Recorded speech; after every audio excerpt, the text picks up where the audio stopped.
My name is Natalie Rebecca Lovejoy, and my album is called Piano Love. I really drew from a lot of the composers that I love, but I tried to bring it into more of a pop idiom. There's a piece that's more impressionistic and inspired by Debussy, Ravel. There's another polyphonic piece that's inspired by Bach fugue. There's a sonata inspired by more like classical Mozart and Haydn.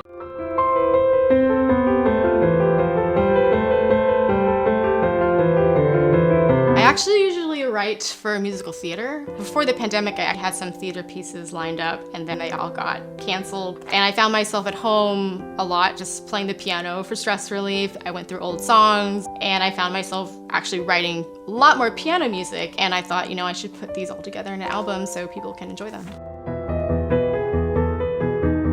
I have a really eclectic taste in music. I like everything from like 60s and 70s rock, 90s alternative, jazz, musical theater, classical. Something that they all have in common is I really just love a great melody.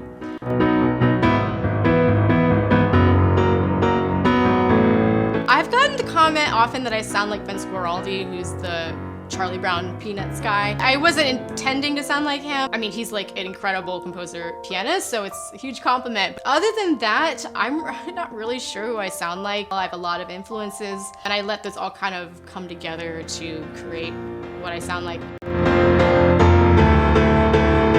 I think one of my favorite songs in terms of a piece I'm most proud of in terms of the composition is Chance of Rain. That came about because I just had the idea, like, what would rain sound like if I musicalized it? But it was a really cool experience because the piece almost like wrote itself. Like I would sit down to write a few bars, and I would get up to be like, oh, I'm done for the day. And then I'd be like, I'd hear the next few bars, and then I'd just sit down and finish it. So it's very rhapsodic. I didn't really sit down with a strict form in mind, but it was just so much fun to write for that reason.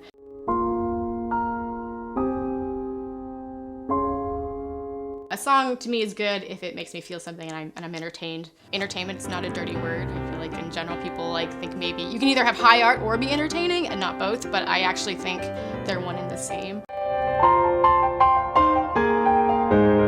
I enjoy listening to music that makes me feel something, and I want my audience to feel something. And that doesn't necessarily mean like you're crying. Getting up and wanting to move around is feeling something. Joy is feeling something. It's a privilege to be able to entertain people.